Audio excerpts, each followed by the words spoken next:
జనగామలో ఘోర ప్రమాదం చోటు చేసుకుంది. మీరు చూడొచ్చు లారీ ఏ విధంగా టోల్ గేట్ అయితే మొత్తం గుద్దేయడం అయితే జరిగిందనమాట.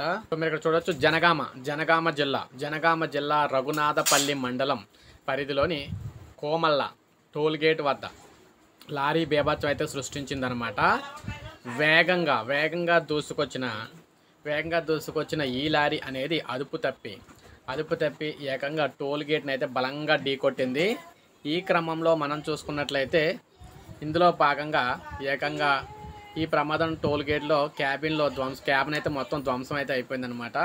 కాగా మనం చూసుకున్నట్లయితే ఒప్పంద ఉద్యోగి కూడా గాయపడ్డారు. మరో కారు ధ్వంసం కూడా అవడం అయితే జరిగింది. మద్యం మత్తులో ఉన్న లారీ డ్రైవర్ను పోలీసులు అదుపులోకి తీసుకొని ఘటనకు సంబంధించిన అన్ని కూడా దృశ్యాలన్నీ కూడా వివరాలను సేకరించి ఆయనపై కేసు అయితే పెట్టడం అయితే జరిగింది.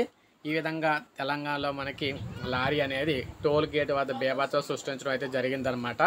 ఇప్పుడే మనకు అప్డేట్ అయితే వచ్చింది. ఒక లైక్ చేయండి, సబ్స్క్రైబ్ చేసుకోండి, మన ఛానల్ సబ్స్క్రైబ్ చేసుకొని ఫాలో అవుతుంది.